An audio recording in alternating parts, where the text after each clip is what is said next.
Donc tout ça cumulé, ouais, ça fait un petit budget. Donc c'est pas négligeable. Faut le voir comme un investissement en fait. J'aimerais que tu parles du temps de travail entre ce qu'on imagine et ce qui est la réalité. Bien sûr, nous on a été là pour le tournage, pour le montage et pour une partie de diffusion, mais faut s'impliquer dedans. Donc je voudrais que tu nous en parles. J'ai carburé sur la strat et après, ce que j'ai fait, c'est que j'ai fait du batching. En fait, je me suis dit, je sais commencer. En plus, on était quand même du coup dans notre 3e année. On sait que la 3e année, c'est la pire. Ouais. On a repris une boîte en parallèle en septembre. Donc je me suis dit, en fait, c'est soit on fait tout maintenant. Enfin, tu sais, je te l'avais dit, je disais, il faut tout qu'on tourne avant fin décembre, sinon c'est mort, je vais lâcher l'affaire parce qu'en fait, j'arriverai pas à tout tenir, tu vois. Si les gens s'arrêtent à ça, en fait, on va dire, en fait, c'est quoi ? Tu t'arrêtes à ça, moi je te veux pas comme client, donc en fait, je m'en fous. Bah, exactement. La limite, tant mieux, quoi. Bienvenue sur le podcast En Business, Soyons Cash, podcast qui aborde avec franchise et authenticité des questions encore trop tabous liées au business, notamment sur le cash, la relation commerciale, le juridique et la posture. Je m'appelle Pauline Thibault, je suis anciennement huissier de justice, ça fait 12 ans que j'évolue dans le milieu du recouvrement et j'accompagne des entreprises à éviter les impayés et réduire leurs délais de paiement pour sécuriser leur boîte, pour pouvoir en vivre et la développer sereinement. Aujourd'hui, c'est un épisode un petit peu spécial, puisque en général, j'accueille toujours des invités que je viens interroger sur des questions soit plutôt mindset autour de la vision, de la posture, et également des questions très techniques autour de sujets vraiment spécifiques liés au cash ou au juridique.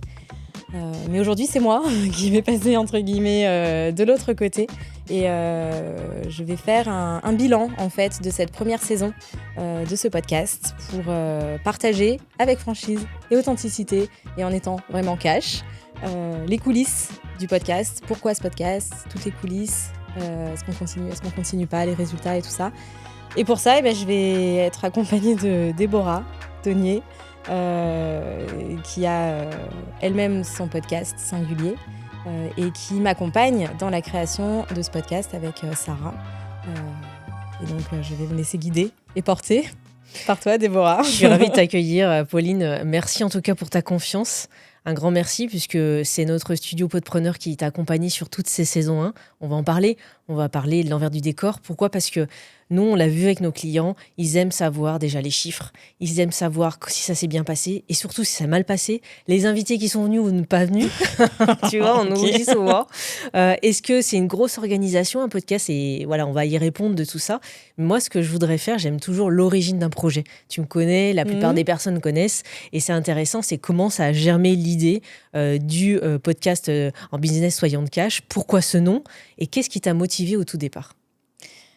C'est marrant de repenser justement à ça parce que j'ai souvenir, tu sais, donc je suis dans BNI, c'est pas du tout un secret. Et je me rappelle qu'à une réunion, on avait eu une invitée qui justement avait un podcast et invitait justement des gens sur le podcast. Et il y avait la personne qui fait la com dans notre groupe qui disait de toute façon, le podcast, c'est le format de demain. Et je m'étais dit, ouais, ok, super. Bon, un jour où je ferai un podcast, on en reparle, quoi. Et en fait, c'est vrai, du coup, et tu vois, ça, c'était il y a 4 ans, ou 3-4 ans en arrière. Donc, qu'est-ce qui a fait que j'ai switché ? Déjà, je me suis mise, moi, à écouter des podcasts. Et des podcasts qui m'ont vraiment, vraiment inspirée, vraiment aidée. Je me suis formée. Alors après, tu sais, moi, je suis un peu toujours dans l'excès, quoi. C'est-à-dire que je fais un truc, j'en fais à fond. Donc, je me suis mise à écouter notamment... Je peux pas, j'ai business de Aline Bartoli. Ouais. Je pense que j'en ai fait une overdose tellement je l'ai écouté, tu vois. Je les enchaînais tous et tout. J'ai écouté aussi pas mal de podcasts sur le développement personnel, notamment Change ma vie de Clotilde Dussoulier, que j'adore. J'ai écouté le tien aussi. J'ai écouté après des podcasts de Alec Henry. Et le switch, il a été là. Du coup, c'est marrant que tu me parles de Déclic en plus, parce que son podcast s'appelle Le Déclic. Et je me suis mis à en écouter beaucoup. Donc, j'ai commencé à découvrir notamment plein de trucs sur l'entrepreneuriat. Parce que moi, j'étais huissier de justice. Tu veux, huissier de justice, tu fais pas de marketing, tu fais pas de communication, tu fais pas de vente. Donc, tu travailles. Ouais, tu bosses, tu fais ton boulot de ton métier, quoi. Mais concrètement, va monter une boîte quand t'as pas appris à faire du marketing, de la com et de la vente, comment dire. Tu te retrouves à un moment en mode, bon, ok, là, il va falloir quand même apprendre 2-3 trucs. Et donc, les podcasts m'ont fait prendre conscience qu'il y avait plein de sujets que je maîtrisais pas, qu'en fait j'étais capable de le faire puisque tous ceux qui parlaient sur leur podcast sans être avec toute humilité, je suis pas plus bête qu'eux. Donc je me dis, s'ils y arrivent, il n'y a pas de raison que j'y arrive pas. Et du coup, je me suis dit, ok, donc par contre, il y a un switch un peu mindset à faire. Donc je me suis abreuvée de ça. Et j'ai commencé à communiquer, du coup, à faire de la communication, notamment sur les réseaux sociaux, à écouter plein de trucs, l'algorithme, le personal branding, tout ça, en mode ok, très bien. Je fais pas mal de travail sur moi et de développement personnel aussi. Donc finalement, c'était un exercice qui me plaisait bien. Ce personal branding, c'est ta marque personnelle. Ça marche si t'es authentique. T'es authentique quand tu fais du travail sur toi, sinon t'es pas authentique, en fait. Donc, je me suis lancée un peu dans tout ça, au travers de la communication et tout. Puis à un moment, on est arrivé à un plafond et là, on s'est dit, il faut qu'on se fasse accompagner, vraiment sur du marketing et de la com, notamment. Et donc, je me suis tournée vers entrepreneurs.com avec Alec Henry et Le Déclic. Et là, avec son podcast que j'écoutais du coup, comme j'étais dans son programme, pareil, là, je me suis saturé le cerveau. Je les écoutais tous, je pense que je connais sa vie par cœur, je peux te faire sa bio et tout, tu vois. Et du coup, on a intégré son programme. Et là, on a testé plein de méthodes marketing. Genre, moi, mais je débarquais sur une nouvelle planète, quoi. Parler de ads, de VSL, de lead magnet, de tunnel de vente. J'étais là, mais de quoi on parle ? C'est quoi ces mots ? Je viens d'un autre monde. C'est ça. Je ne connais pas ce mot. C'est quoi ? Et donc, on a appris. On a testé surtout, on a testé plein de trucs. Donc, on a testé des ads, la VSL, la fameuse, en plus, on l'avait enregistrée ensemble. Ouais. Première vidéo de ma vie. Vraiment, tu vois... Vraiment face caméra, marketing en plus, tu vois, donc hyper compliqué à faire. En ayant l'air naturel, tu vois. Oui, c'est ça. C'est super naturel, tu vois. Je fais ça tous les jours. C'était horrible, en vrai, tu vois. Et du coup, on teste ça. Et donc, on fait des ads sur Meta, donc sur Facebook, Instagram et tout. On fait un tunnel de vente, on met des lead magnets, des trucs et tout. OK. Et ça marche pas. Enfin, c'est-à-dire que ça marche pas. Ça prend pas comme tu voulais. Non, mais par contre, si tu veux, c'est là aussi où j'ai compris que si tu veux voir si un truc marche, à un moment, t'es obligé d'investir, quoi. Déjà de le faire, d'investir un peu de sous, de laisser une petite latence. Voilà, sauf que quand tu fais des ads, tu vois les sous là. Allez, 100 balles, 100 balles, 100 balles. T'es là, bon là, il y a 1000 balles quand même, il se passe rien, donc ça serait bien qu'on regarde un peu parce que bon, c'est pas vos sous en fait, donc merci, mais on va peut-être se calmer. Et du coup, on a analysé. Et dans l'analyse qu'on a faite, c'était qu'il y avait un vrai intérêt pour les sujets dont on parlait. Et les gens arrivaient sur la page de vente notamment, regardaient la VSL, mais ne passaient pas à l'action de prendre un rendez-vous. Donc du coup, on était là, bon, du coup, pourquoi ? Et il y en a un quand même qui a pris un rendez-vous une fois. Et donc, il me l'a annulé, je sais pas combien de fois et tout. Bon, bref. J'ai quand même réussi finalement à échanger avec lui. Et trop marrant d'ailleurs l'anecdote. On avait un rendez-vous et je lui avais annulé, mais en faisant un mail pour dire je peux pas sur ce jour-là finalement, donc je l'ai repositionné. Et lui s'est connecté au jour où on était censé avoir rendez-vous. Il m'a envoyé un mail en me disant c'était un calendly écrit en anglais, tu sais, avec le lien Zoom et c'était en anglais. Et donc il m'a envoyé un mail en me disant 12 heures, je sais pas quoi. En français, ça veut dire midi, mais bon, visiblement, vous devez pas trop savoir, vous devez être encore à l'autre bout du monde, genre encore une arnaque, quoi. Bon, donc ça, moi, ça m'a chauffé, tu vois, parce que le mec, en plus, il m'avait reporté le rendez-vous au moins 4 fois, tu vois, j'avais jamais rien dit, j'avais toujours dit ok, machin et tout.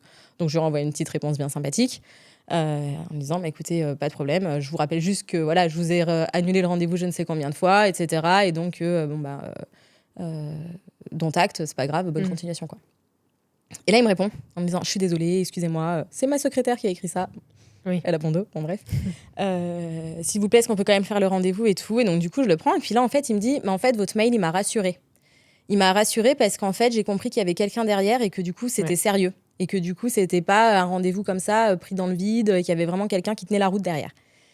Je dis « Ok, mais parce que c'est parce que vous aviez eu comme sentiment, en fait, vous aviez quand même pris le rendez-vous et tout. » Il me dit « Oui, mais bon, sur Internet, en fait, au final, on sait jamais à qui on a affaire, parce que... tout le monde a l'air hyper compétent sur tout, et est-ce que vraiment les gens le sont ? En fait, on sait pas, et donc votre message m'a rassurée. Et donc là, je me suis dit, ok, en fait, ça va pas ce qu'on fait, parce qu'on touche à des sujets qui sont hyper sensibles dans les boîtes. On parle de cash. Au final, quand tu parles de cash, tu parles de valeur, quand même. Parce que quand t'es pas payé et que la personne a commencé à dire que t'as mal fait ton job, tu te remets quand même assez vite en question, surtout qu'on vise des petites entreprises, nous. Donc, la valeur... de la personne versus son offre, versus son prix, enfin, tout est intimement lié. Et du coup, je me suis dit, là, on vient toucher des sujets qui sont trop sensibles et trop tabous pour que une vidéo sur Internet et des ads balancées à tout va, ça fonctionne. Il faut créer du lien. Et d'ailleurs, tous nos clients qu'on a viennent par recommandation de gens qui nous connaissent, où il y a déjà la confiance et tout. Donc, si tu veux, c'était pas cohérent. Et en parallèle de l'accompagnement qu'on faisait dans entrepreneurs.com, j'ai eu l'opportunité d'intégrer un incubateur fait par une agence qui s'appelle Numadeo, l'incubateur Personal Branding, où là, je suis allée vraiment plus en profondeur sur ce qu'est le personal branding, donc l'authenticité, etc. Et il y avait tout un volet sur la vidéo, parce qu'en fait, la vidéo, en vrai, tu peux faire l'acteur à un moment, mais à un moment... Tu peux pas faire semblant. Tu peux pas trop faire semblant, quoi. Au bout d'un moment, encore moins sur des formats longs et tout. Et du coup, je me suis dit, OK, la vidéo, très bien, on va s'y mettre. Donc, on a commencé à faire des petites vidéos comme ça, là, un peu... Au téléphone, je me souviens. Mais tout, c'est la première, en mode, tu la regardes, tu dis, bon, je la mets, mais je la mets pas. Mais il faut tester, c'est bien. Bah oui, et puis tu te dis, de toute façon, au pire, je la mets pas, elle reste dans mon téléphone, ou je la publie et il se passe un truc, mais si je la publie pas, je pourrais jamais savoir. Donc, puis finalement, ça a bien pris, ça a bien plu. Donc, on a fait nos petites vidéos comme ça et tout. Donc, c'était cool. Et puis, dans entrepreneurs.com, j'ai pris conscience que le marketing, c'était de la prise de conscience des gens sur leurs problématiques. Donc, il faut qu'ils soient sur un niveau de conscience suffisamment haut sur leurs problématiques pour passer à l'action à un moment. Et il faut aussi qu'ils soient conscients qu'il y a des solutions et qu'on ait une solution. Et il faut aussi qu'ils aient suffisamment confiance en nous et en eux sur la capacité à pouvoir, après, tu vois, pareil, passer à l'action et pouvoir changer les choses chez eux. Du coup, je me suis dit, finalement, est-ce que le podcast serait pas la bonne solution ? Puisque le ads, les formats courts sur LinkedIn et tout, c'est bien, mais on peut pas aller suffisamment en profondeur dans les sujets. Et nous, ils sont pas conscients de leurs problèmes, en fait. C'est ça, le truc. Donc, du coup, le podcast, finalement, c'est un format long. On peut aller au fond des sujets. Il y a ce côté authentique avec la vidéo. C'est pour ça que j'ai voulu faire un podcast vidéo. On va être avec des personnes aussi, donc il va y avoir de l'échange. Ils vont voir comment aussi j'interagis, etc. Après, on n'aime pas, tu vois, mais en tout cas, ça permet de créer un lien. Donc, je me suis dit, en fait, finalement, c'est pas si mal. Et puis, à force d'entendre de partout, le podcast, c'est le nouveau format, le podcast, c'est le nouveau format, et de voir ces gens-là que je suis, qui ont des boîtes que je trouve hyper chouettes, qui ont des ascensions, franchement, assez folles, puis qui sont vraiment authentiques, en fait, dans ce qu'ils partagent et tout. Je me suis dit, en fait, pareil, ils le font, et pourquoi pas moi, en fait, finalement, parce que je pense que j'ai un vrai message, tu vois, à faire passer. Synchronicité des événements, je te découvre. Tiens, Déborah Donnier, je l'avais déjà vue sur LinkedIn depuis longtemps. Ah, mais elle est à Grenoble. Ah, mais attends, elle connaît des gens qu'on connaît. Ah, mais elle a un studio de podcast à Grenoble. Ça fait beaucoup de donc signes. Du coup, je me dis, allez, je l'appelle. Puis voilà, et puis du coup, tu vois, les tout accumulés, je me suis dit à un moment, on tente. De toute façon, au stade où on en est de tout ce qu'on a mis en place et qu'on a testé, on a vu des trucs qui marchent pas, il y a peut-être ça qui peut marcher, allons-y. Et en plus, c'est un format qui peut me faire hyper plaisir parce que tu es dans le partage, tu vois des gens, tu vas au fond des sujets, voilà. Donc je me suis dit, banco, on y va. Tu as donné plein d'éléments parce qu'effectivement, le podcast a ce pouvoir en podcast vidéo, parce qu'en fait, d'un podcast vidéo, tu fais un podcast audio, bien sûr, mais il a ce pouvoir de réassurance, de je m'exprime ou je présente des personnes et indirectement, les autres vont faire mon meilleur commercial, j'ai envie de dire, mais c'est pas de la vente comme on avait avant, un peu de la vente forcée ou la vente un peu marketing. Tu vois, tu parlais de la VSL, qui est une vidéo très marketing, très bridée, bien jolie pour vendre, c'est vraiment là pour ça, c'est pas vraiment pour la présentation, alors que l'échange humain, tu vas être renforcé par l'expert qui est avec toi, donc ça te donne de la crédibilité, ou toi, tu as peut-être une personne moins connue qui va te donner aussi une autre expertise, donc renforcer ton expertise, tu vois. Il y a vraiment ce pouvoir-là, toi tu l'as compris, il y a des secteurs comme le tien où vous êtes très peu à prendre le coche, et puis de raconter aussi ce qui se passe dans l'entreprise, tu vois, comme là on le fait, certains vont dire, ah bah oui, j'avais pas pensé qu'on pouvait le faire, en plus c'est un format qui va être long, donc ça veut dire long-termiste, donc stratégie long terme, on va en parler en détail, mais c'est vrai que tu as pris le coche dans ton domaine en tout cas, où là il y a peu de personnes. Oui, et puis aussi de faire, tu sais, moi j'aime pas me forcer en fait, dans rien, c'est-à-dire que genre, si ça me plaît pas, tu me fais faire un truc qui me plaît pas, allez, 2 semaines, un mois. Après, je te dis, non, mais là, en fait, ça va pas. Et du coup, ces communications, pages de vente, machin et tout, déjà, je maîtrise pas les outils. Après, c'est hyper intéressant. Et je dis pas qu'on ne le refera pas, mais peut-être différemment. Et c'est pas moi ou nous, avec mon associé, qui le feront. Donc, si tu veux, ça me plaisait pas. En fait, je prenais pas de plaisir à faire ça. C'est moi aller développer une page de vente, si tu veux. Voilà. C'est l'enfer en fait, si tu veux. Je trouve ça chiant à mourir. Voilà, j'avais pas du tout envie de faire ça. Alors que le podcast, ça me plaît. Et donc du coup, t'as ça aussi, si tu veux. Ce côté, je vais voir des gens, on va créer du lien, on va passer un bon moment. Et en fait, il faut bien aussi se rendre compte que dans notre métier de recouvrement, si tu veux, Alors, on a des échanges toute la journée avec les gens. Ouais. Ils sont pas toujours hyper agréables en face, tu vois. On est toujours en train de se prendre... Ouais, t'as le mauvais côté, ouais. On se prend des excuses tout le temps. On est Ouais. face à des gens qui sont d'une mauvaise foi incroyable. Il faut rassurer les clients, ils comprennent pas. Enfin, si tu veux, c'est pas facile, en fait, comme milieu. Et là, du coup, c'était un peu la bulle d'oxygène, en fait. Tu vois, c'est-à-dire, t'as de l'échange, tu vois des gens, mais c'est cool, tu vois. Et du coup, en fait, moi, ça me recharge en énergie. Et ça sert ma com, ça sert ma boîte. Enfin, donc, du coup, en fait, c'est tout bénef, quoi. On va parler de la stratégie long terme, mais comment tu as choisi les invités ? On a co-créé, c'est-à-dire que nous, on a été vraiment là en support, hein, tu as été vraiment la tête pensante, et ça, c'est un point qui est important, parce que souvent, on a des clients qui viennent qui disent vous allez tout me faire, et moi, je serai juste là pour parler. Alors, oui, en soi, mais nous, on va un peu plus loin. On dit toujours qu'on est là dans l'humain et que nos clients, on aime déjeuner avec eux, c'est-à-dire que ça devient des collaborateurs, des clients, des amis, pourquoi pas, etc. Mais effectivement, pour ce choix-là, il faut être en co-création. Il faut que les deux parties, les deux entités viennent pour contribuer. Du coup, sur le choix des invités, comment ça t'est venu ? Qu'est-ce que tu as voulu apporter ? Ça a été quoi un peu les choix ? Parce que là maintenant, il y a plein d'épisodes qui sont sortis. On mettra d'ailleurs le lien dans la description. Mais des personnes vont dire, mais est-ce que ça t'est venu ou c'était des, entre guillemets, des remplaçants par hasard, tu vois ? Non. Déjà, à partir du moment où on s'est dit on fait un podcast, c'était assez clair comme de l'eau de roche pour moi la stratégie qu'on allait suivre. Parce que si tu veux, dans notre activité, donc on fait du recouvrement, facture impayée, mais on accompagne les clients sur la gestion de leur risque client. Donc, comment éviter d'avoir des impayés ? Pour éviter d'avoir des impayés, nous, c'est du credit management où il y a 3 piliers fondamentaux qui sont le commercial, le cash et le juridique. Là-dessus, on n'a rien inventé. C'est une discipline credit management qui existe bien avant nous. Voilà. Mais nous, on a rajouté un 4e pilier qui est la posture du dirigeant. Parce qu'on parle notamment de petites entreprises et qu'en fait, si le dirigeant, lui, il incarne pas tout ça et qu'il n'a pas compris, tu peux faire ce que tu veux en juridique et en cash. Si le gars, il n'a pas confiance, si tu veux, il se passe rien. Ou s'il y croit pas, il se passe rien. Donc, on a rajouté ce 4e pilier. Donc, du coup, j'ai 4 piliers. Bon, j'ai 4 piliers, je veux faire un podcast, et je vais faire des épisodes sur les 4 piliers, tu vois. Donc, on va dire, allez, 3 épisodes par pilier, 3 x 4, 12 épisodes, 12 mois, un par mois. Donc, déjà, j'avais... En gros, je sais qu'il faut que je trouve que 3 thématiques par pilier. Si tu veux, en fait, c'est facile. Ouais.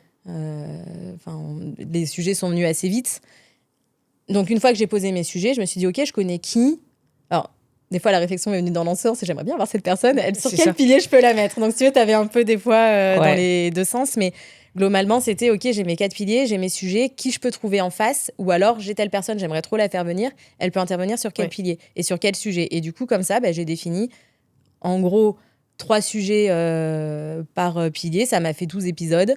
Et après, voilà, on a un peu adapté, tu as des sujets un peu transverses et tout, mais bon, globalement, qui se rattachent, tu vois, à ces thématiques et qui, du coup, se rattachent au risque client. Parce que, tu vois, par exemple, quand on a parlé de relations commerciales, on a parlé, par exemple, de communication. Donc, des fois, tu dis, c'est où le truc ? Bah si, parce que ta communication, il faut qu'elle te ressemble. Donc, finalement, c'est ça qui va être le premier pas, le premier contact avec ton client en relation commerciale. Il ne s'agit pas d'aller leur vendre du vent, qu'ils imaginent des trucs qu'ils ne vont pas retrouver après dans l'expérience avec toi et tout. Donc, si tu veux, c'est important et ça fait partie de la prévention de ton risque client. Et donc, on a eu des sujets comme ça un peu éparpillés. Et après, les invités, je les ai choisis une fois que j'avais mes sujets. Donc, soit il y en a que je voulais faire venir parce que je les connaissais ou parce que je voulais qu'ils interviennent. Et sinon, j'ai pris vraiment des gens, soit d'ici, tu vois, localement autour de Grenoble, pour renforcer aussi le réseau local, tu vois, parce qu'en fait, ça fait un moment qu'on réseaute. On nous dit d'ailleurs, les filles, on vous voit partout. Ouais, on est dans la place. Et du coup, on a renforcé aussi un peu notre position et puis affirmé nos sujets et nos zones d'expertise, tu vois, autour de personnes avec qui on avait fait des liens. Des gens que j'avais vus et repérés et que j'avais envie de rencontrer. Laurette, par exemple. Que je suivais depuis longtemps. J'adore son énergie et tout. D'ailleurs, j'ai trop aimé l'épisode avec elle, tu vois. Et donc, je me suis dit, ça serait l'occasion, tu vois, de la faire venir et puis lui proposer un truc qui la sert aussi parce que j'aurais autre chose à faire que juste venir me voir pour le plaisir de venir me voir. Tu vois. Ouais, mais ce que tu dis là, c'est vachement important et je fais une petite parenthèse, c'est que le podcast, ça sert la personne qui est host, donc en l'occurrence toi, ça sert aussi la personne qui est reçue. parce qu'elle va divulguer, et ça va servir aussi toutes les communications connexes qu'il y a autour, tu vois, parce que chacun est cité, chacun est partage. Donc en fait, c'est beaucoup plus que juste un échange où tu es invité, ça va beaucoup plus loin. Enfin, on en parlera en détail, mais ouais, complètement. Donc c'était ça, tu vois, en local. Et après, c'était aussi des gens de LinkedIn. Parce que du coup, ça fait 2 ans quand même maintenant que je communique activement sur LinkedIn, et j'ai fait des rencontres virtuelles, certes, mais des rencontres quand même avec des gens vraiment super, tu vois, avec qui j'ai bien accroché. On a fait des visios et tout, on est en contact au final assez régulièrement. Et je me suis dit, sur ce sujet, ça serait quand même cool d'avoir cette personne. Et là, il y avait quand même aussi le côté stratégique de me dire, je la fais venir et ça m'ouvre à son réseau aussi, tu vois. Et comme moi, j'ai une vraie stratégie à la fois recommandations locales via BNI, notamment, et d'autres leviers de recommandation, mais principalement BNI en système de réseau d'affaires, on va dire, local. Et le deuxième levier, c'est LinkedIn. Mais LinkedIn, c'est pas que local. Donc du coup, je me suis dit, l'idée, c'est d'avoir un maximum de visibilité, d'être identifié comme une référence. Il y en a d'autres, je suis pas la seule, mais parmi les références, en tout cas, de ce métier. Et du coup, de développer mon réseau, ma visibilité sur LinkedIn via des gens qui eux-mêmes ont un réseau dans ma cible. Donc là, tu vois, j'ai eu Alexaï, par exemple, qui a construit un truc de fou, une super communauté. Il est hyper suivi. Sandrine Ricci sur le rapport à l'argent. Sabine, avocate, là aussi, pareil, elle a une super communication. Enfin, et du coup, c'est des gens avec qui j'ai bien accroché. Et du coup, elles étaient trop contentes en plus de venir sur le podcast. Et voilà, ça a créé du lien avec ces personnes et ça m'a permis d'être visible aussi auprès de leur communauté, tu vois. Donc, c'était aussi stratégique. C'est pas que des gens que j'aimais bien. Et puis, au milieu, j'avais des copines. Oui, c'est ça. Et c'est des rencontres. J'avoue aussi, j'ai mis les copines parce que voilà, ça me faisait trop plaisir. Parce qu'elles n'avaient pas forcément eu l'opportunité de faire des podcasts et elles étaient trop contentes de vivre l'expérience aussi. Et puis, elles étaient sur des sujets, tu vois, 2 avocates. C'était cohérent aussi par rapport à ce que je présentais comme sujet. Oui, et puis ça donne de la valeur pour toi et aussi pour la personne qui est invitée. Ça fait de la communication, de la cross-communication, comme on pourrait dire. Ça, c'est beaucoup de travail. J'aimerais que tu parles du temps de travail entre ce qu'on imagine et ce qui est la réalité. Bien sûr, nous, on a été là pour le tournage, pour le montage et pour une partie de diffusion, mais faut s'impliquer dedans. Donc, je voudrais que tu nous en parles. Ouais, il faut s'impliquer dedans.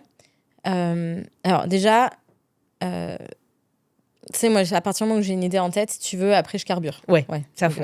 Déjà, voilà, après, tout le monde ne fonctionne pas de la même façon. Donc, c'est-à-dire qu'en fait, moi, en 1 mois, même pas, en 3 semaines, en fait, même limite, je rongeais mon frein parce qu'on était en plein mois d'août. Tu sais, j'étais putain, mais les gens, ils peuvent pas rentrer de vacances, tu vois.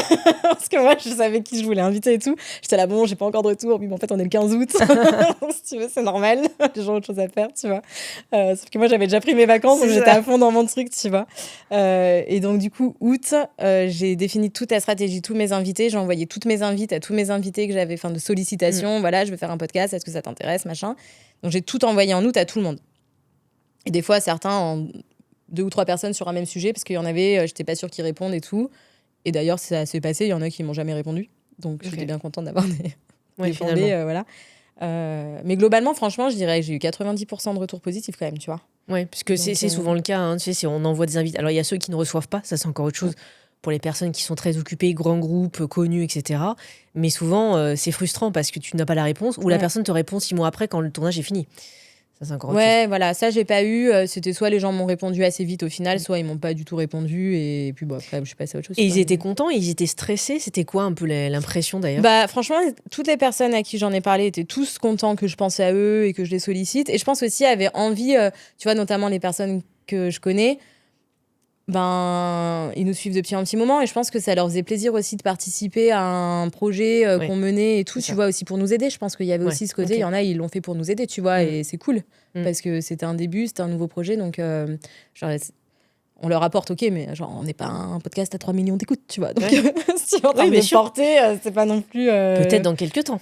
On verra, tu vois, mais ce que je veux dire, c'est que... c'était pas non plus l'opportunité de dingue pour l'inviter, mais il le faisait aussi pour nous aider, nous rendre service. Donc ça, c'était chouette. Et du coup, après, c'était quoi ? Le travail de la préparation, ça prend du temps. Donc voilà, j'ai carburé sur la strat. Et après, ce que j'ai fait, c'est que j'ai fait du batching. En fait, je me suis dit, je sais commencer. En plus, on était quand même, du coup, dans notre 3e année. On sait que la 3e année, c'est la pire. On a repris une boîte en parallèle en septembre. Donc je me suis dit, en fait, c'est soit on fait tout maintenant, Tu sais, je te l'avais dit, je disais, Déborah, faut tout qu'on tourne avant fin décembre, Ouais. sinon c'est mort, je vais lâcher l'affaire parce Ouais. qu'en fait, j'arriverai pas à tout tenir, tu vois.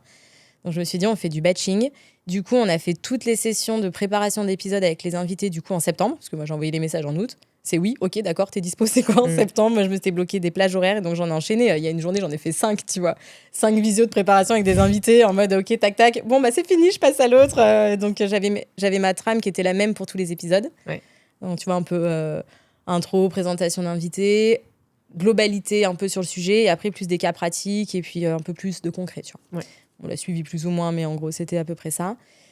Donc, préparation en visio avec chaque invité. Après, je leur envoyais la trame. Et là, j'avais ma trame d'épisode. Et à partir de ma trame d'épisode, je l'ai dupliquée en newsletter, en vidéo courte sur des réseaux sociaux, des petites vidéos face-cam un peu éducatives en fonction des points clés qu'on mettait dans les épisodes.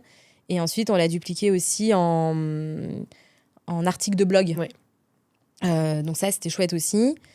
Et en carrousel, tout ça. Et en fait, du coup, notre communication sur toute l'année, ça a été, on a notre sujet, et à partir du sujet, on délivre de la valeur, du contenu, et on fait un peu des posts un peu plus appel à l'action sur des diagnostics. Donc ça a été la stratégie. Donc on avait, et du coup, en termes de stratégie long terme, c'est génial, parce que ça veut dire qu'en août, 12 épisodes, assortis toutes les 3 semaines, on a commencé les tournages, finalement en octobre, j'ai toute ma stratégie de communication qui était faite jusqu'à fin juillet, en gros, quasiment, tu vois. Là, tu dis, août, j'ai tous mes contenus, c'est-à-dire que même le jour où j'ai la flemme, où j'ai pas d'inspiration pour faire un post, je sais que j'ai 3 posts par semaine qui sortent sur LinkedIn, quoi qu'il arrive, tu vois. Sur tous les canaux. Sur tous les canaux, en plus, moi, c'était LinkedIn, mon réseau de prédilection, tu vois. Mais tu vois, c'est important de le dire parce que certains disent, mes clients sont que sur LinkedIn. Et moi, je dis souvent, et je te l'avais déjà dit pour le coup, mais là, plus officiellement pour tous ceux qui nous écoutent, c'est faites-le. En fait, vous avez le contenu, publiez-le au pire. Nous, on a une cliente, mais je suis pas sur TikTok. Oui, mais au pire, t'as rien. Bon, t'auras juste publié. Et encore, des fois, c'est nous qui publions d'ailleurs pour nos clients. Mais au moins, ça tourne. Et ça peut être que bénéf. Et puis, tu peux toujours le récupérer. Donc, c'est ça aussi qu'on ne pense pas. C'est on se dit, je vais tourner. D'ailleurs, une cliente nous a dit, est-ce que c'est payant si vous faites un format sur Instagram ou un format sur LinkedIn? Je dis, c'est le même. Et en fait, les gens ne savent pas. Bah oui, en fait, une fois qu'elle est faite. Et d'ailleurs, du coup, on a lancé Instagram. On a créé la page Instagram pour ça. On a créé la chaîne YouTube pour ça. Non, mais moi, YouTube...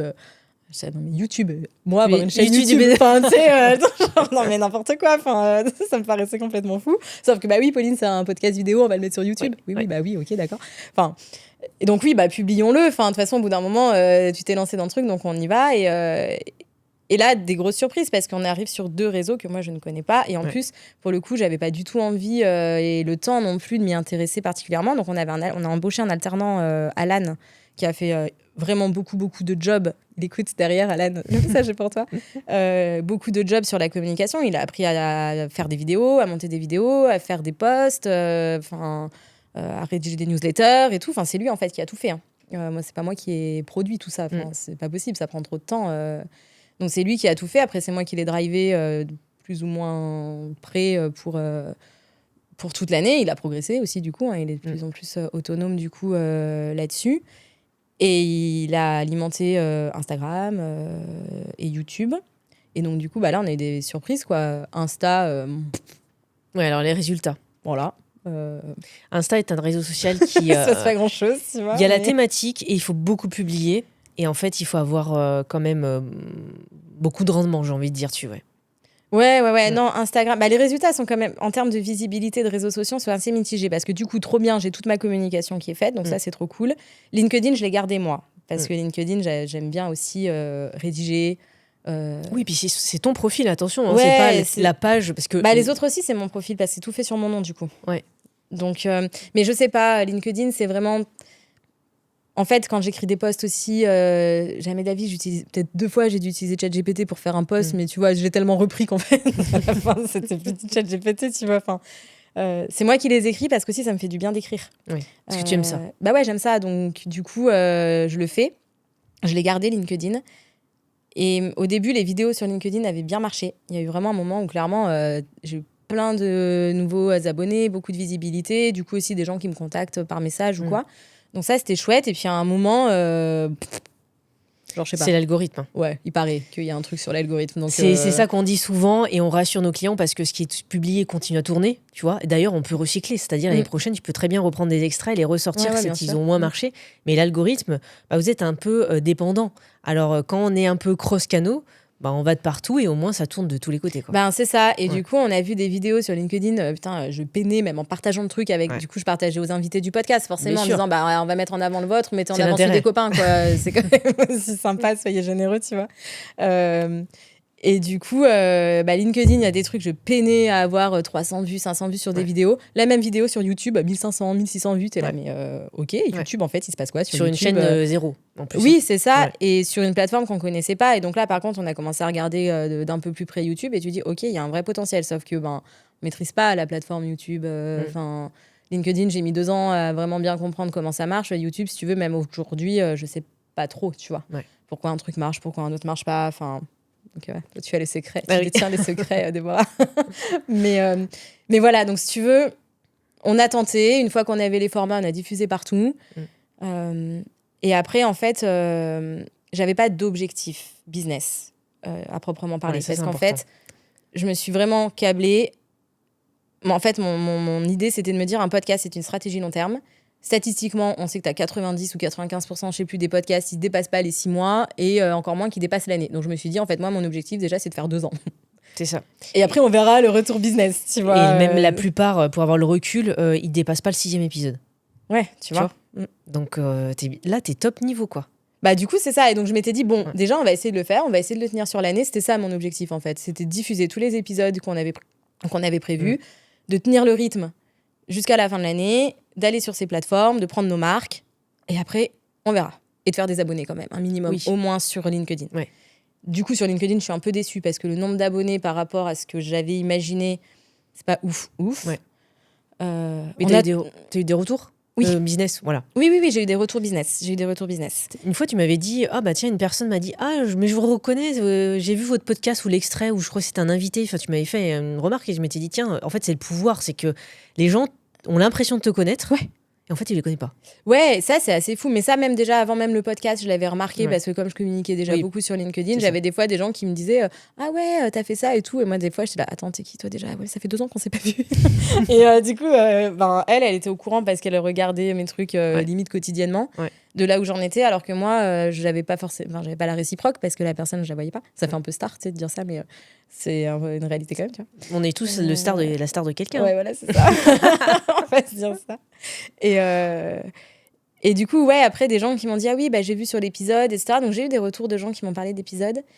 Et après, en business, c'est vraiment des personnes qui m'ont dit c'est un accélérateur, en fait, de transformation, on va dire. C'est-à-dire que j'ai des personnes qui, en regardant des épisodes, tu vois, j'ai l'idée d'une cliente en tête qui m'a dit en fait, à force d'écouter tes épisodes, je me suis quand même vraiment rendu compte qu'en fait, ça me parlait ce que tu disais et que oui, il fallait que je fasse quelque chose et qu'on mette en place des process et tout. Donc, à la fois la réassurance professionnelle vis-à-vis de ton entreprise et à la fois la compréhension ou alors l'éclairage sur les problématiques potentielles. La prise de conscience, en fait. C'est ça. Tu vois ce que je te disais, les gens prennent conscience que, attends, en fait, ce qu'elle me dit, je le vis aussi, il y a peut-être un problème, il y a peut-être des solutions, et puis peut-être que comme elle en parle, elle a peut-être les solutions. Tu vois. Et du coup, ce cheminement, je l'ai vraiment vu sur des prospects. Et le truc le plus fou, c'est mon plus gros client de l'année quand même, sur une mission de consulting sur laquelle je m'éclate, en plus j'adore. Je fais une première journée un peu d'audit, tu vois, chez eux, histoire de voir un peu, est-ce que comment je peux les aider, un peu de diag, etc. Tout ça, en prix un peu d'appel, tu vois. Je me suis déplacée, je passe la journée là-bas, tout ça. Puis à la fin, je leur fais ma propale, quoi, tu vois, en disant, effectivement, je peux vous accompagner là-dessus, machin, pas de problème et tout. Je dis, mais j'ai pas fait assez cher ou tu vois, genre, c'est trop facile, tu sais. Et en fait, après, elle me dit, non, mais en fait, j'ai écouté vos podcasts, je vous suis un peu sur les réseaux, j'ai écouté vos podcasts, en fait, je savais que je voulais bosser avec vous, je voulais juste vous voir pour confirmer. Donc, le podcast a fait presque une pré-vente et a donné ce côté réassurance. C'est ça. Et tu dis, ok, quand tu sais, comme des fois, c'est dur de transformer des clients, tu sais, cette fameuse preuve sociale et tout. Donc, si tu veux, c'est difficile de quantifier parce que la personne, potentiellement, elle like même jamais le truc. Je sais, genre, même pas qu'elle écoute. C'est ça. Mais c'est très souvent ça, d'ailleurs. Enfin, donc, c'est difficile de savoir parce que oui, ça m'a donné de la visibilité. Alors, un peu moins sur LinkedIn, mais voilà, après. Et par contre, un truc qui n'a pas marché, par exemple, c'est la newsletter.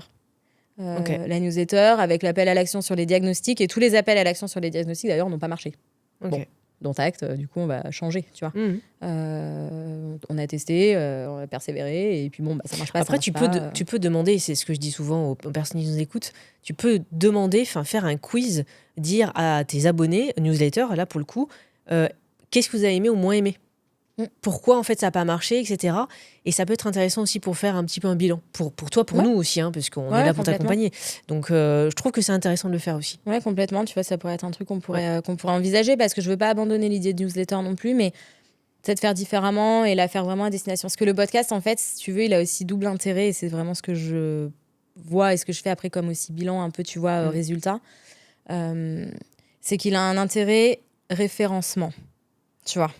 Parce que derrière, on a une plateforme en ligne quand même de recouvrement. Ouais. Et donc, les gens nous trouvent via du référencement. C'est ça. Donc, il a un objet de faire monter le référencement sur nos sites, via la chaîne YouTube notamment, parce que maintenant j'ai compris que ça marche, c'est un moteur de recherche, n'est-ce pas ? Je vais le redire, en fait j'ai l'impression de le dire tous les jours, mais tu vois c'est ça, c'est YouTube, c'est votre moteur de recherche vidéo. En fait, il faut penser que il y a quand même Google tout le temps. Alors, il y en a qui vont dire il y a Yahoo, il y a Bing, il y a d'autres. Bon, ok, il y a quand même le leader, c'est quand même YouTube, il faut quand même le dire. Et en fait, les vidéos, d'ailleurs, je dis toujours de faire l'exercice, vous tapez le nom d'une entreprise ou un mot-clé, etc. Dans l'onglet, on a un onglet vidéo courte sur le téléphone. Et là, vous avez des vidéos qui remontent. Donc, en fait, vous développez le personal branding en vidéo, où là où il y a très peu de personnes, parce que finalement, il n'y en a pas tant que ça quand on regarde. Et du coup, ça permet d'optimiser ton référencement. Donc, peut-être que tu as un client qui va venir dans 3 ans. Ça a été notre cas, là, il n'y a pas longtemps. Une vidéo d'il y a 7 ans. La personne est tombée par ChatGPT, la vidéo était mise en avant, il est allé sur la chaîne YouTube, il est venu demander un audit. Tu vois. Donc en fait, on ne sait pas, et c'est ce pouvoir du référencement qui est la base de tout en fait. C'est ça, donc du coup, il a vraiment ce pouvoir-là, parce que du coup, et encore une fois, c'est avec un exercice qui me fait plaisir. Oui, c'est ça. Tu fais un exercice qui fait plaisir. En même temps, du coup, ça te fait du référencement. Parce que bon, par contre, pour le coup, je suis pas passionnée de référencement, tu vois. Oui, normalement. Voilà. Stratégie, si tu veux, dans ton domaine. Mais alors, le mettre des balises, des trucs, des machins, bon, ça me passionne pas. Mais du coup, le podcast peut me servir sur la stratégie référencement, parce que la stratégie référencement, j'en ai besoin quand même pour faire monter les sites, parce qu'on nous trouve via les moteurs de recherche. Et derrière, il nous sert aussi, donc ça c'est plus pour faire entrer des gens, et il nous sert aussi en fidélisation de nos clients. C'est-à-dire qu'une fois qu'on a eu un client sur du recouvrement ou sur un accompagnement, je sais pas moi, en relance de facture ou sur des conditions de collaboration, des process ou quoi, derrière, on va l'inviter à suivre nos épisodes, parce que peut-être qu'un jour il y a un sujet qui va l'intéresser ou quoi, et donc du coup, on va l'inviter à suivre les épisodes, et donc là c'est de la fidélisation client. Donc tu vois, il a deux leviers en termes dans le parcours client, tu vois. Ouais. Moi, j'ai une question qui me vient. C'est une question qu'on me pose souvent quand on accompagne nos clients ou quand eux veulent le faire de leur côté. C'est savoir poser des questions. T'as pas un parcours où tu aimes parler, tu aimes échanger, t'es hyper sociable, voilà, t'as l'habitude dans ton business, tu maîtrises parfaitement. Mais de là à passer dans le rôle d'une intervieweuse, c'est toujours compliqué. Donc, je voudrais que tu dises aux personnes qui te regardent que, alors je dirais pas que tu as commencé de zéro, mais en fait, t'étais pas vouée à être speaker, intervieweuse sur 10 épisodes, voire 20, tu vois. Et tu es assurée en plus. Ouais, je sais pas. Ouais, c'était le truc. Franchement, le premier, je me souviens. C'était trop dur. Ouais, le premier, c'était dur. C'était le truc le plus dur pour plusieurs raisons. La première, c'est que déjà, au début, j'avais du mal, j'avais ma trame. Ouais. Et du coup, elle était ancrée dans ma tête. Tu voulais faire du par cœur. Pas du par cœur non plus, mais ça, je voulais la tenir. Et puis, je voulais tenir le timing et tout. Et du coup, j'étais pas connectée vraiment avec ce que disait la personne, parce que j'étais avec ma prochaine question. Donc ça, déjà, c'était un peu pénible. Et après, l'autre chose, c'est qu'après, par contre, j'ai réussi un peu à me détacher de ça, et j'étais dans l'échange, sauf qu'en fait, je parle aussi de sujets que je maîtrise avec mes invités. Et du coup, de rester dans la posture de je pose des questions et j'interagis pas, ou j'interviens pas, et ça a été hyper dur. Et d'ailleurs, il y a des épisodes où je m'écoute et je me dis, mais putain, tu peux pas te taire, quoi. Oui, mais t'es une pipelette, c'est comme ça. Ouais, voilà, mais du coup, et ça, d'écouter après aussi, c'était assez intéressant, parce que tu vois, sur une prochaine saison ou quoi, parce que comme on les a tous enregistrés d'un coup, tu vois, j'ai pas pu après avoir mon feedback, tu vois, donc les autres étaient tournés, on n'allait pas les refaire, tu vois. Et du coup, là, je me dis, sur une prochaine, d'être plus justement dans cette posture de poser des questions, et du coup, le format sera quand même aussi différent pour me laisser moins d'opportunités d'interagir. Et donc, de plus aller sur enfin, on en parlera après, peut-être un peu de la saison 2, mais moins sur des sujets d'expertise où moi, j'ai des choses à dire. pour laisser plus la personne, tu vois, parler et être dans cette posture d'intervieweuse, entre guillemets, qui est pas facile du tout à avoir, en fait. C'est de ne pas couper la parole et de laisser, et en même temps garder l'idée que la personne a dit. C'est pour ça que moi, j'ai toujours ma tablette, tu vois, mes notes dessus. Je pense que c'est un des premiers conseils, c'est d'être vraiment à disposition de l'invité. Et au-delà de le fait de bien savoir parler, d'avoir une bonne éloquence, etc., ou une bonne posture, c'est vraiment ça, c'est d'être là avec l'invité, mais le sublimer, tu vois. Et ça, on le sait pas, on le dit pas assez. C'est pour ça que je trouve que c'est hyper intéressant. Moi, si je le dis, on va dire, ouais, mais attends, c'est bon, t'as l'habitude, ça fait 15 ans. Oui, alors du coup, je suis même plus légitime de dire je suis débutante, tu vois. C'est pas possible. Mais par contre, ton retour, il est hyper pertinent et intéressant pour ceux qui voudraient se lancer. Ouais, mais après, tu vois, après, je sais pas, je suis câblée comme ça, peut-être, mais... Après, c'est le challenge aussi. Ouais, et puis bon, si t'attends de faire les choses parfaitement pour faire des trucs, en fait, tu fais jamais. Enfin, donc à un moment, ben oui, on a voulu, c'est pas parfait. Bon, bah c'est pas grave. Enfin, à un moment, bah sinon on faisait pas, en fait. Donc c'est justement parce qu'on fait, on teste. Maintenant, on sait, ok, il y a des trucs, bah je referai pas ou je ferai différemment. Les conclusions de podcast, s'il te plaît. À chaque épisode de podcast, j'ai mon chéri qui me parle. Ouais, t'as pas dit là, du coup, qu'il faut s'abonner sur les pages YouTube, sur le machin et tout. Je dis oui, bah merci, c'est bon, je sais, tu vois. Maintenant, c'est fait, c'est fait. Il me le dit à chaque fois, tu vois. Ouais, c'est les codes. Ouais. C'est ça. Et du coup, je le sais maintenant. Enfin, et sur le coup, j'y pense pas parce que juste moi, je suis dans l'échange et après, je pense pas. Oui, attends, il faudrait peut-être aussi que les gens ils like, ils machin, les trucs. Enfin, parce que j'ai pas les codes encore vraiment, tu vois. Mais c'est pas grave. Petit à petit, ça vient. Petit à petit, j'y pense. Et puis on progresse, tu vois.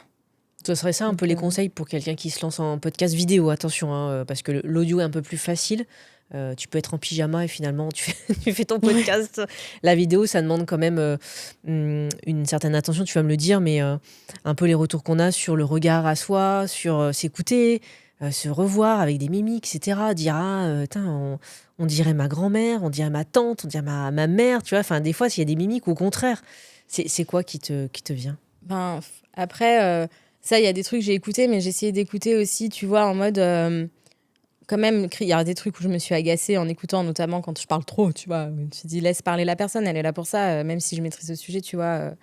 Donc ça, ok. Après, l'image, le truc, enfin... En fait, c'est moi, je m'en fous un peu de ce que les gens ils peuvent penser. Enfin, ça m'est un peu toujours passé à 15 000. Ouais, mais c'est un des freins principaux, tu sais, Mais pour les c'est personnes. ça, mais du coup, si tu veux, je sais pas trop quel conseil donner parce que c'est un conseil limite global de affranchissez-vous du regard des autres, tu vois. Mais bon, c'est pas que lié à un podcast, c'est global. Donc après, sinon, bah, se préparer quand même, tu vois. Je pense le fait de savoir exactement mes sujets, d'être à l'aise, d'avoir préparé avec les invités, d'être entouré aussi, de se faire accompagner. Tu vois, vous, finalement, ben, vous occupez de tout la logistique, on est à l'aise et tout. Enfin, faut pas se rajouter du stress à un truc sur lequel on est déjà pas à l'aise, tu vois. Et puis après, au bout d'un moment, quand t'es dans l'échange, les caméras, tu les oublies un peu. Maintenant, c'est facile, c'est plus facile. Ouais. Ouais, et puis tu sais, après, une fois que t'as vu ta tête en vidéo 3 fois, 10 fois, 15 fois, en fait, au bout d'un moment, tu t'en fiches. Tu t'habitues, tu dis, finalement... C'est ça. Puis à la limite, c'est au pire, quoi. Il y en a qui vont dire, ah, machin... Bah, en fait, c'est ce que je dis souvent, c'est qu'on a l'impression que les personnes vont regarder le détail près. Bon, en plus, dans un extrait court, il y a le sous-titre qui est par-dessus. Enfin, tu vois, c'est hyper court. Les défauts qu'on voit, il y a 10% qui vont voir. Il y aura toujours des haters qui vont être là à dire oui, t'as vu, t'as dit ça, t'as bégayé, t'as machin. Ouais, bon, si les gens s'arrêtent à ça, en fait, on veut dire, bah en fait, c'est quoi? Tu t'arrêtes à ça, moi je te veux pas comme client, donc en fait, je m'en fous. Bah, exactement. Voilà, ça c'est... Tant mieux, quoi. Ça c'est dit. Bah oui. Sur ton expérience, on a un petit peu parlé tout à l'heure. Saison 2, j'imagine. Ouais. Pour le podcast. Ouais, on continue. Qu'est-ce que tu vas garder? Qu'est-ce que tu vas transformer et dans cette phase de bilan? Alors déjà, on va garder Podpreneur. Voilà. Je suis ravie, donc... je fais ta pub en même temps. On va garder cette stratégie d'utiliser le podcast pour avoir du contenu de publication sur les réseaux. On va garder ou pas Instagram, comme on dit. Hein, une fois que le support est fait, oui, voilà, tu laisses tourner. Pas grand-chose de plus de le mettre dessus. On va garder le côté invité aussi. Par contre, on va changer on va changer dans toute la com autour du podcast. On va changer les newsletters. On va les faire totalement différemment. On va changer les appels à l'action du coup, pour générer du rendez-vous quand même après certains sujets. On va aussi changer les petites vidéos, tu sais, courtes qu'on faisait en plus des extraits courts, parce qu'en fait, les extraits courts marchent, mais les petites vidéos marchent pas de ouf. Donc, en fait, on va arrêter. Donc ça, on va changer. Et on va garder les invités, mais par contre, on va changer la thématique, parce que ce qu'on s'est rendu compte, c'est ce qui marche, c'est vraiment ce qui est en lien aussi avec le recouvrement pur ou des sujets très techniques. Donc, on va recentrer en fait autour des sujets qui marchent. Donc, on va plus parler recouvrement. Et là où je te disais, je vais inviter des personnes où en fait, j'aurais pas beaucoup d'interaction à avoir, d'interaction, de rebondir sur ce qu'ils vont dire pour partager moi-même des choses que je connais. Parce que je vais parler de leur vécu. Et en fait, je vais essayer d'interroger, de trouver des personnes dont je sais qu'elles ont eu des impayés, voire potentiellement des gros impayés. Des retours d'expérience. Et des retours d'expérience autour de ça, ce qu'ils ont vécu, comment ils ont fait, et qu'est-ce que l'enseignement qu'ils ont eu, etc. De secteurs d'activités différents, de types d'activités différents, des profils de gens différents, tu vois, parce qu'en fait, ça concerne tout le monde, tu vois. Donc, on va faire un peu ça et après continuer des sujets très experts qu'on n'a pas explorés sur la première saison, tu vois, le renseignement sur les entreprises, des trucs vraiment axés procédures judiciaires, des sujets encore, dont un qu'on n'a pas diffusé encore aussi sur la relance de factures. Tu vois, des sujets comme ça, d'expertise encore au milieu et de rester... et peut-être faire des formats un chouille plus courts, mais peut-être en 2 fois, tu vois. Peut-être un format un peu différent par rapport à ça. Voilà. Est-ce que tu veux faire un appel à l'action ? Pas du tout. Je pense à 2 trucs en même temps. Est-ce que tu... Allez, voilà. Un appel à la candidature, est-ce que tu souhaites que des personnes te contactent pour peut-être passer dans le podcast ? Est-ce que tu as envie ou tu as déjà ta liste prédéfinie ? Non, j'ai des personnes auxquelles je pense, mais clairement, d'appel à candidature, c'est ça, c'est des personnes... Après, c'est pas évident de venir partager son expérience par rapport à un vécu d'impayé, tu vois, donc... une personne qui a vécu l'impayé, qui est prête à partager son expérience pour dire moi je l'ai vécu, qui a pas peur d'en parler ouvertement, pas peur non plus potentiellement de mettre en avant le fait que elle a peut-être sa part de responsabilité dans ce qui s'est passé, tu vois, c'est pas facile non plus d'assumer ça et de le reconnaître, tu vois. Et aussi des personnes, soit que ça a planté, tu vois, t'as des boîtes qui plantent à cause d'impayés. Donc, en fait... c'est vrai qu'on n'y pense pas. Tu vois, des retours comme ça, en fait, il n'y a pas de honte à avoir. Donc, des profils potentiellement qui se sont plantés ou des profils qui, au contraire, ont su rebondir ou des personnes qui se sont plantées, ont remonté une boîte et du coup, n'ont pas refait peut-être les mêmes erreurs qu'ils avaient eues, tu vois. Donc, c'est vraiment des profils comme ça, Donc, on lance l'appel à candidature dans la description, dans le lien. C'est clair. Justement, on n'a pas parlé d'argent financier, parce que souvent, dans les podcasts, dans les vidéos, dans les projets de visibilité sur les réseaux, on dit toujours, oui, mais c'est quel coût ? Combien ça coûte ? Est-ce que tu veux en parler ? En business, soyons cash. Voilà, soyons cash. Donc, non, j'ai pas de problème en plus avec ça. Oui, bien sûr. Enfin, c'est un investissement financier. Vous bossez pas gratos. Notre alternant, il attend quand même un salaire. Bien évidemment, moi, je fais pas du bénévolat. Donc oui, ça a un coût. Après, c'est des choix. En gros, si tu veux, depuis le début de notre lancement de l'entreprise, ça va faire 4 ans, on a investi chaque année 30 000 € dans le développement. Donc au début, c'était sur... du logiciel, de la formation, etc. Après, ça a été sur d'autres sujets. Et cette année, c'était sur le podcast. Donc, grosso modo, ça a été une enveloppe de 30 000 €. Entre le studio, Podpreneur pour le montage, etc. Le salaire d'Alan. La formation, on a pris un petit accompagnement au début aussi sur la stratégie, aussi pour former Alan, parce qu'Alan est en alternance. Et moi, je maîtrise un peu la stratégie, mais derrière, je maîtrise pas le montage vidéo, par exemple, tu vois. Donc, on l'a un peu formé aussi. Donc, on a investi là-dedans aussi pour le former, lui, sur le montage vidéo, sur la stratégie aussi globale. Et puis, ton temps à toi de préparation. Et mon temps à moi de préparation, de tournage. Donc, tout ça accumulé, ça fait un petit budget de 30 000 balles. Donc, c'est pas négligeable. Faut le voir comme un investissement, en fait. Mais après, c'est ça. C'est un investissement. Et alors, tu vois, c'est pareil, c'est d'où ça vient, j'en sais rien. Est-ce que c'est le podcast directement ? Est-ce que c'est la communication sur les réseaux ? Mais sans le podcast, j'aurais pas fait la communication sur les réseaux. Je l'aurais pas tenu sur la durée comme ça, avec tout ce qu'on a eu à gérer et tout. C'est ça. J'aurais eu des moments pas d'inspiration, flemme, j'en sais rien. Et donc, en fait, j'aurais été irrégulière. Donc, du coup, puis les personnes que tu invitais n'auraient pas à le relayer aussi. J'aurais pas relayé, j'aurais peut-être pas eu la même visibilité. J'en sais rien, on peut pas refaire le film. Toujours est-il que sur cette année, les réseaux sociaux, et je dirais et le référencement, je dirais aussi, mais vraiment plus les réseaux sociaux, nous ont apporté, ça représente entre 45 et 50% de notre chiffre d'affaires. Et nos plus gros clients viennent de là, tu vois. Ouais. Et du coup, ça répond si tu veux, il y a quand même un lien de cause à effet, parce que après, est-ce que c'est le podcast? Forcément, non, mais là, ça fait partie d'une stratégie globale. Donc, du coup, la stratégie globale a porté ses fruits et a payé de façon... Enfin, l'année d'avant, c'était 12%, tu vois. Oui. Donc, en fait, c'est juste pas comparable. Enfin, tu vois, c'est bien sûr que ça, les efforts payent, la stratégie a payé. Après, on garde quand même un gros flux de business qui vient par la recommandation du bouche-à-oreille et du réseau local et de nos prescripteurs et de nos clients qui nous recommandent, tu vois, c'est vraiment la deuxième moitié, c'est ça.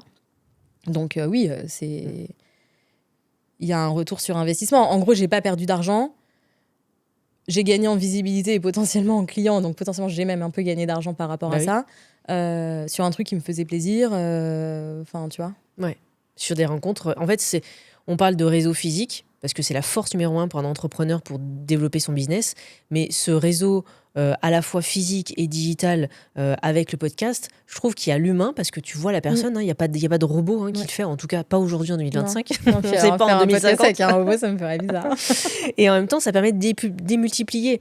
Et il y a des entreprises des fois qui nous disent oui, mais je ne suis pas obligée d'être sur les réseaux, moi j'ai des entreprises, je suis nichée, etc.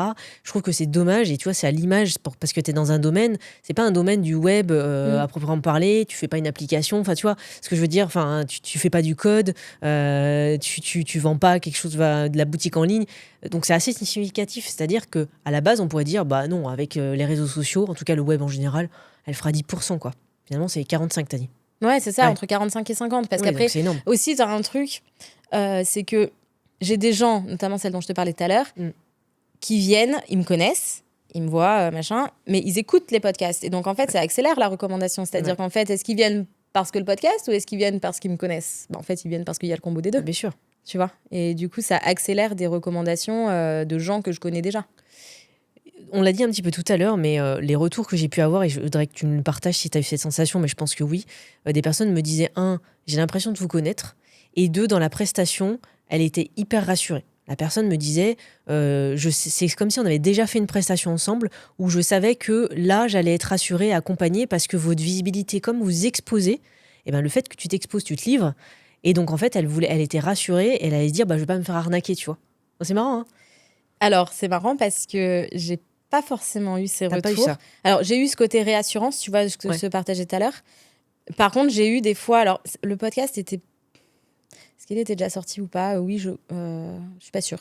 Je sais plus. Ouais. En tout cas, je communiquais déjà beaucoup sur les réseaux, et aussi déjà un petit peu avec de la vidéo et tout. Et en fait, la personne que j'ai eue m'a fait le retour inverse en me disant, en fait, je suis genre hyper surprise, mais agréablement, parce qu'en fait, t'es hyper accessible. T'es hyper sympa, genre tu pourrais être ma pote, tu vois. Je me rappelle trop de la cliente qui m'a dit ça. Si elle écoute, elle va se marrer d'ailleurs, parce qu'elle va forcément se reconnaître. Faudrait qu'elle mette un petit commentaire. Elle me dirait, en fait, tu pourrais être ma pote, tu vois. Et elle me dit, et du coup, je suis agréablement surprise de ça, parce que je pensais que t'allais être genre hyper carré, tu vois, rigide, machin. Et mort, ouais, alors qu'en fait, t'es disponible, t'es pas du tout, enfin, t'es dans l'écoute, etc., etc. Et donc, et elle m'a dit, en fait, ça ressort pas beaucoup, malgré tout. Alors quand bien même on est en vidéo et tout. Alors après, peut-être que dans le podcast, ça ressort un peu plus, tu vois, je sais pas. Ouais, format long, je pense que... Peut-être un peu plus. Je me marre tout le temps quand je fais les épisodes, tu vois, donc du coup, potentiellement, ça se voit un peu plus, mais oui, du coup, je pense que ce côté authentique est plus présent dans le podcast. Elle me l'avait dit, je pense, un peu avant ou au tout début, tu vois. Comme quoi, bah ouais, en fait, les gens sont après une idée aussi de la personne à travers ce qu'elle voit. Donc, plus tu arrives à être dans le vrai, l'authentique, et du coup, la vidéo pour ça, et le format long plus vidéo, c'est ce qu'il y a de mieux pour ça, quoi. C'est vrai qu'on est quand même dans une période post-Covid, donc 2020-2025, sur l'extrait court, sur le format court, parce que c'est impactant, parce que ça va vite, on est dans la surconsommation. Mais on revient au format long parce qu'on a le temps vraiment de comprendre, d'avoir le temps d'écoute. Puis maintenant, on peut l'écouter de partout, en audio, en vidéo, un peu partout, quoi. Il y avait un des trucs, d'ailleurs, ça me fait penser à ça. Moi, ça me saoulait. J'avais des gens qui me disaient, ouais, tes posts sont trop longs. Bah vas-y, tu me saoules en fait. Moi, en 3 lignes, je peux pas dire ce que j'ai à dire en fait. Maintenant, je te fais un podcast. Du coup, je te fais un podcast 1h30. Tu m'écoutes et t'écoutes, tu pas écouté, t'écoutes pas. Tu vois, mais parce que les formats courts, c'est pas fait pour venir passer des vrais messages, tu vois. C'est pour impacter et ça s'aide sur le cerveau, je trouve, au bout d'un moment, tu vois. Ouais. Faut être clivant, faut être machin. Bah, pas toujours en plus. Enfin, nous, en plus, c'est subtil, si tu veux. Le recouvrement, tu sais, c'est jamais blanc-noir. Hein. Ouais. Enfin, ou même la gestion de risque client de façon générale. Donc, c'est que des petites choses, des petites subtilités ajoutées les unes aux autres. Bah non, en format court et clivant, ça marche pas, quoi. Ouais. Enfin... Est-ce que tu peux dire que le podcast a été positif, rentable pour toi, une bonne expérience? J'imagine que oui. Oui, bah oui. oui, bah là, si maintenant je te dis non, c'était l'enfer. Non, mais oui. Oui, c'était ultra positif. J'ai adoré l'expérience. J'ai adoré bosser aussi avec vous. Nous, c'est un plaisir cool. aussi. Hein. Ouais, non, mais en fait, c'est quoi. Tu sais, j'ai fait un post dernièrement en disant que mes clients font partie des membres de ma famille. Enfin, je les traite pareil. Et c'est exactement ça. Et ce qui a fait défaut il y a des années. Et je me suis dit, mais non, en fait, j'aime vraiment mes clients. Ils m'intéressent. Leur thématique m'intéresse. On fait des déj ensemble. Regarde, pendant les tournages, on déjeunait, on rencontrait des invités. Enfin, moi, je trouve ça incroyable. En fait, c'est ça, c'est ce côté humain qui est important. D'autres diront peut-être que non. Mais je trouve que c'est un plus et on a été ravis aussi.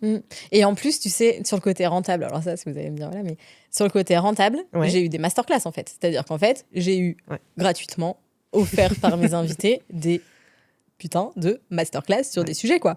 Karine qui me parle du pilotage financier, elle me dit, bah, dans tes tableaux de bord, faut que t'aies ça, ça, ça. Enfin... Tu sais, ça reste en fait. Laurette qui t'explique comment reprendre confiance en soi, qui te donne toute sa méthode pour faire ta vision, machin. Enfin, même moi, en fait, ça m'a servi. Et ça m'a servi 2 fois. Quand j'ai enregistré et quand je l'ai écouté. Tu vois donc en fait, pareil, c'est des trucs qui rentrent et qui, moi, du coup, m'aident. Quand on a fait avec Virginie Orsi sur le parcours client, bah, on a des chevauchements sur nos activités avec Virginie par rapport à ça, tu vois. Ben oui, il y a des choses où ça fait tilt, quoi. Ben, une fois que je le sais, je le sais. Enfin, tu vois, j'ai appris d'elle aussi, au-delà de l'accompagnement qu'on a pu faire avec elle d'ailleurs. Bah, dans son podcast, j'ai réappris des trucs. Et en le réécoutant, j'ai réappris encore des trucs, tu vois. Et ça, c'est des heures de formation, en fait. Quand tu te formes sur ces sujets, c'est que tu te blâmes, en fait. Hein. Non, tu as très, très bien fait de le préciser. Parce que je suis complètement d'accord avec toi. Que ce soit des personnes qui viennent renforcer ton expertise, au contraire t'apprendre des choses, ou des personnes plus connues qui vont te dire, bah tiens, tu sais, cette possibilité de rencontre, je trouve que c'est hyper chouette. Et si tu avais un mot ou quelques mots pour conclure notre échange sur notre collaboration, en tout cas de saison 1, parce qu'on a compris qu'il y avait une saison 2, et on donnera bientôt peut-être potentiellement la date, en tout cas sur tes réseaux, ce serait quoi? Ça serait, franchement... Ça serait kiff, genre plaisir, tu vois. C'était cool. C'était cool, c'était plaisant, c'est des belles rencontres avec toi, avec Sarah, enfin même à Lyon, enfin tu vois, c'était cool à Lyon quand on a fait les enregistrements là-bas. On dit pas qu'on fait les petits apéros après, mais... On est allé à Paris, grave, bah si on le dit, tu vois, derrière tu te fais la petite planche, c'est trop cool, le petit resto avec les invités, enfin c'était des super moments en fait. Et tu vois, le business c'est aussi ça du coup. Et du coup, en fait, j'ai envie de dire, même si ça m'avait pas rapporté d'argent, limite, je te dirais, c'est pas grave, on recommence. Il y a autre chose. Après, il y a une réalité business quand même, voilà, mais ouais, c'était cool. Une aventure humaine pour nous aussi. Et comme je te le disais, je parle au nom de Sarah aussi, forcément, on nourrit, on tisse des liens, comme on aime le dire à l'agence, justement. Et ça a pas de prix parce que du business, c'est bien, l'argent, c'est bien sûr, on en a besoin, mais on a besoin de se nourrir d'autres choses. C'est ça. Donc, c'est un plus. Exactement. On se donne du coup rendez-vous pour la saison 2. Yes. J'ai bien compris. Ouais, préparez-vous. On se prépare. Bien sûr, on invite tous tes abonnés et mais nos abonnés aussi à suivre, à parcourir, à faire des retours, parce que c'est grâce aux retours que les personnes nous font qu'on s'améliore, qu'on a d'autres invités. Peut-être t'as pas pensé à un invité et tu dis ah bah tiens oui effectivement, ou au contraire tu dis bah c'est une personne qui est trop connue ou qui est trop busy, bon je vais pas l'inviter mais en fait why not. Pourquoi pas. Why not. Voilà. Why not. En vrai, enfin... Là, ouais, cette saison 2, elle est, pour le coup, l'idée, c'est d'avoir des profils ultra différents. Mais même des gens qui marchent hyper bien, bah, tu sais pas trop ce qu'ils ont vécu avant et tu connais pas toutes les coulisses, tu vois. Et des fois, s'il y a cette possibilité de venir ouvrir un peu petite part sombre, là, tu vois, ça peut être sympa aussi, parce que ça peut servir des gens. Tu sais, des fois, t'as l'impression que c'est facile, que les gens, ils ont jamais vécu ça. Et en fait, peut-être que si, ils l'ont vécu, juste ils en parlent pas, tu vois. Et qu'au contraire, ils ont peut-être beaucoup appris de ça et ça peut être pas mal de le partager, tu vois. Voilà. En tout cas, merci Pauline, je te remercie. Merci à toi. Pour cette saison 1, saison 2. Et puis, je te laisse le mot de la fin, du coup, pour conclure. Un mot de la fin, merci. Merci pour l'accompagnement, pour les idées aussi, tu vois, pour la suite, parce que je pense que la collaboration sera belle. un clin d'œil à Aurélie. Exactement. On va avancer aussi, c'est super chouette. Donc l'aventure continue. Et puis après, pour les personnes qui écoutent, voilà, je sais pas si ça peut inspirer des personnes ou leur dire, bah ouais, pourquoi pas moi. En fait, bah ouais, pourquoi pas vous, quoi. Ouais. Donc lancez-vous dans le podcast, en tout cas. C'est ça. Moi, je dis tout est possible, donc oui, il suffit d'avoir envie. C'est ça. Ouais, et puis pas se mettre de barrière, tu vois, de dire ah ouais, c'est pas pour moi. Ben si, en fait, c'était pas pour moi non plus, tu vois. Donc voilà. Et ben rendez-vous à la rentrée. Ouais, exactement. Nouvel épisode. Exactement. Merci Pauline. À plus, merci.